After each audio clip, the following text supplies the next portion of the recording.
What is up to all of my little unicorns, new and old? It's your girl West Indie Ray, back again with another information-filled video. Now, there was no video last week because I was celebrating my birthday with my loved ones, but every year I try to do something to kind of like honor my parents and the sacrifices that they've made for me on my birthday, because I realize it's not just my birthday, it's the day that my mother birthed me, it's the day that my father accepted responsibility for me, and it's a day that I would never have been able to experience if it wasn't for my ancestors and all of the sacrifices they've made as well. And with that in mind, I couldn't help but reflect on a conversation that I had with my mom shortly before she passed in December of 2019, where she pretty much explained to me that since I was given the gift of a very well-processed transition, I had the honor and privilege and responsibility to help other people with their grief as well whenever I became ready to do so. And at this point, I can say that I am ready to do so. So regardless of whether you are a person who has recently experienced the passing of a loved one, or as I like to call it, just a transition in your life,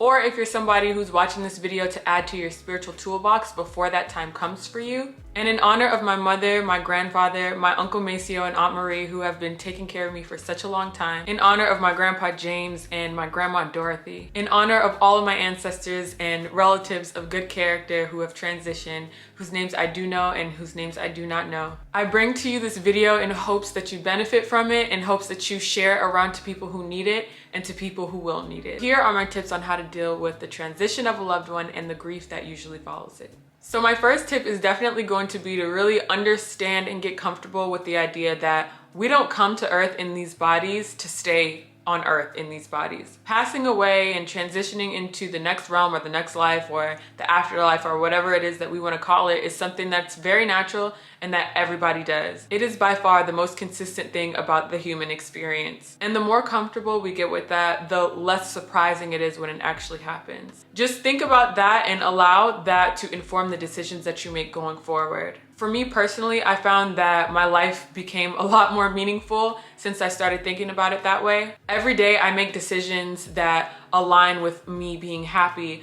when anybody transitions, even if it's myself. I love everybody in my life like it could be my last day to do that. And my life has just become so much more beautiful since then. Sometimes looking back on how I used to think and operate before my mom transitioned, I was really out here living like every day is promised. I let days slip by where I just was upset the whole day, and that is no way to live. Like, once you really start embracing the reality of this realm, your life will just become so much fuller.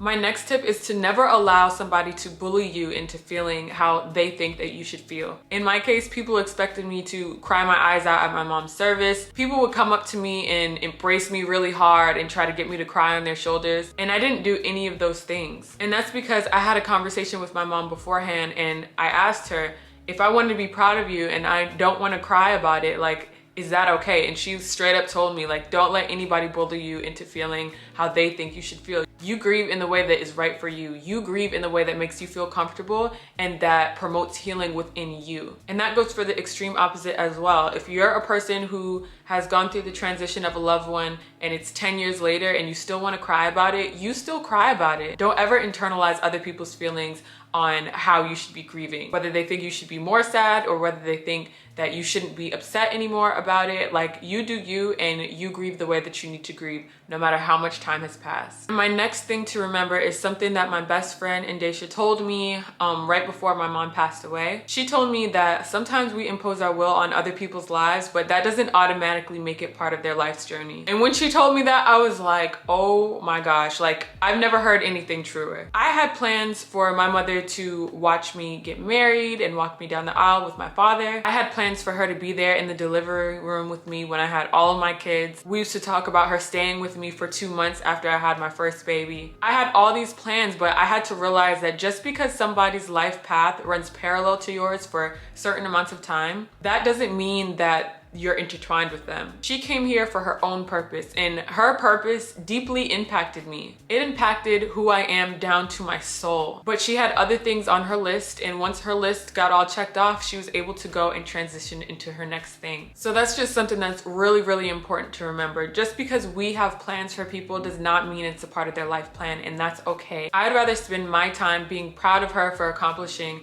everything that she needed to accomplish in her whole entire life in a short 53 years. And 8 days after my mother transitioned, she came to me in a dream and I was telling her that I want as many people to know her as possible.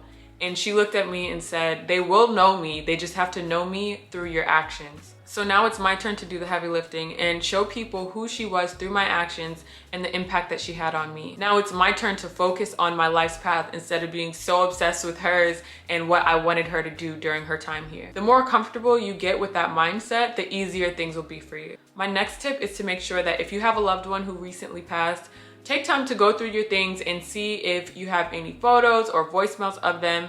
And if you do, make sure that you save them to like an external hard drive, email them to yourself, put them in a fireproof box or something to make sure that you can always access those memories. I have a ton of voicemails from my mom emailed to myself and saved on my hard drives, but in particular, I have a happy birthday voicemail that she sent me. I believe it was back in 2016, and I play that on my birthday or even sometimes when it's not my birthday, and it helps me feel really connected to her. Another really cool thing that I did with my mom before I knew that she was passing, we actually recorded a lot of voice notes together. So I have like at least an hour or two of voice notes with my mom asking her questions that I knew I was going to want to have the answers for, and asking her to say certain things to like her future grandkids and things like that. So hopefully I'll be able to play those one day for my kids. And because my dad is my dad, we've always had a ton of home videos. So just make sure that you save as many things as possible. Like I said, at the time, I did not know that things were gonna go down with my mom that way,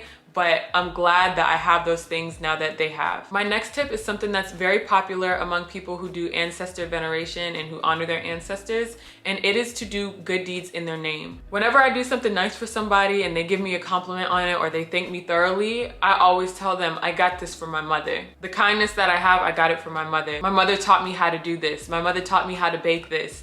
And that is who you should be thanking for it. And it makes me feel so much better, especially with that whole mindset that I have to let people know her through my actions. As I do things for other people, it also heals me. My next tip is to try to recognize in yourself the things that you do that remind you of the person. I know for me personally, my sister and I, we share a note called Mommyisms. And in that note, every time we say something that was just like my mom, or we sing a song that she used to sing to us as we were kids, we'll write down the whole song or the whole saying. And it's a really fun thing for us to do where we're able to just remember her and recognize the things that we do, even down to our vocabulary, that are just like her. And it's also cool because some things that I forgot that she used to say, or that my sister didn't remember that she used to say because it was like a long time ago, we get to talk about and even include those in our vocabulary moving forward. And it's just like a daily reminder of my mother. My next tip is a really, really big one. And this is something that I've talked about quite a lot on this channel.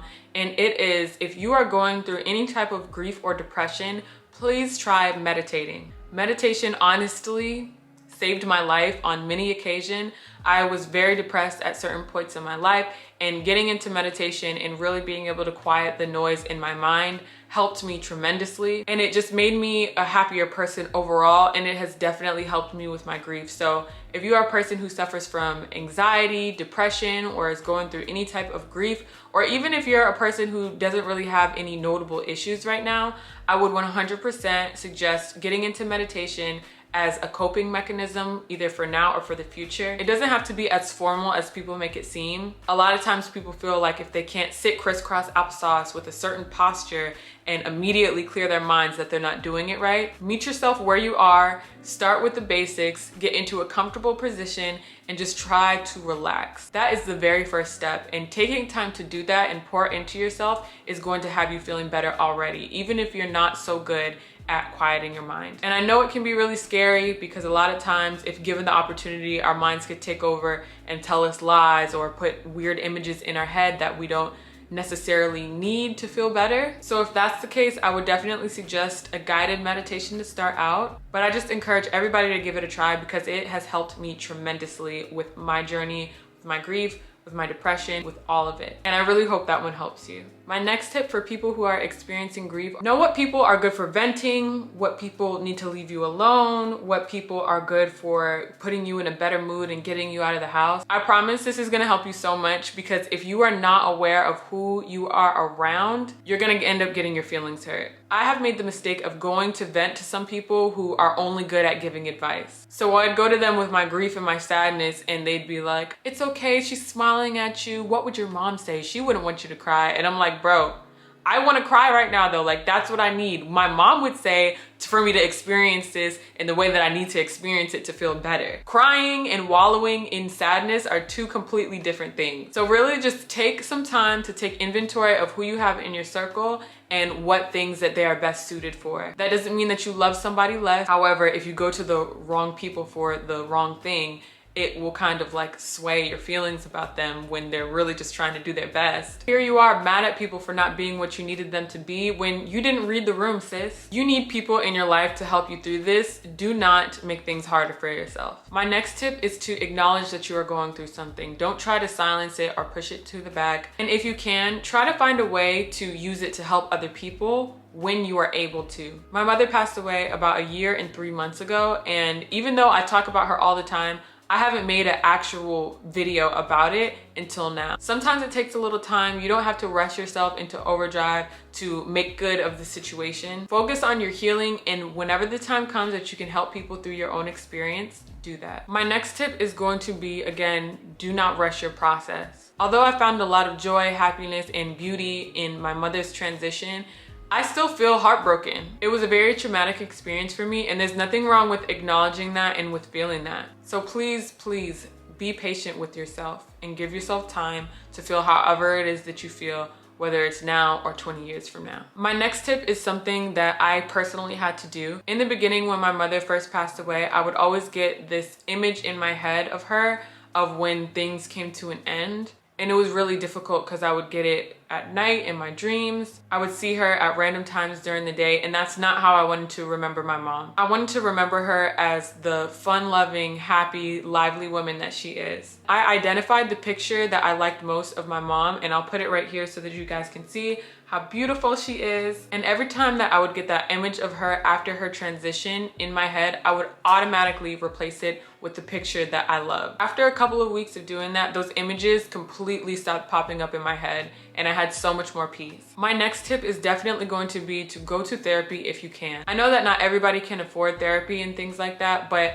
there are a lot of programs out there where you can get free therapy, especially if you're a person of color. I would highly recommend going to somebody who you feel like has similar experiences out in the world. So if you're a person of color, it might be helpful to go to a person of color. But if you can get therapy, there's absolutely no harm in that, and I would highly suggest that you go ahead and do it. My next tip is going to be, even if you're sad, make sure you're treating your body right. When I was little and I would get sick and go to my mom, the first thing she would tell me is to comb my hair. After I combed my hair, I would always feel better. Even if I was still sick and I still had the sniffles, at least I wasn't sick and raggedy. And that's not just limited to your hair, that's also your health. That's also exercising. That's also getting sunlight. That way, not only are you taking care of yourself and feeling confident, but chemically in your brain, the vitamin D and the hormones that go up when you work out and get healthier are all going to put you in a better headspace. I don't know of many things worse than going through grief and depression and also having low confidence and self-esteem. Even if you don't have the energy or the motivation to go work out,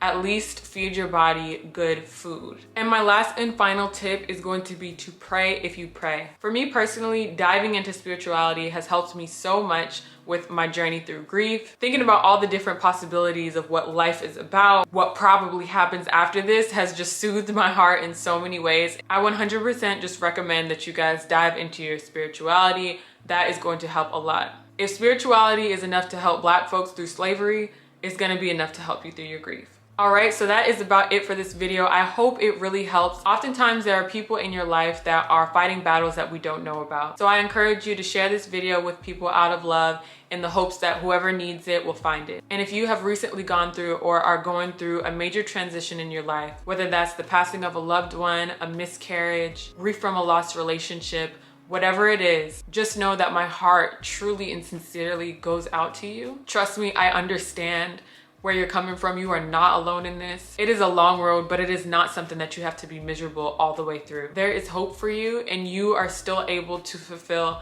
all the things that you came on this earth to fulfill, even through this. So please just be encouraged, know that you are in my prayers. I pray for you guys daily and I love you so much. So if you made it to the end of the video, make sure to leave a little unicorn in the comment section below. Make sure you like, subscribe, comment, and share. Follow all my social media accounts right down there, and I'll see you in the next video.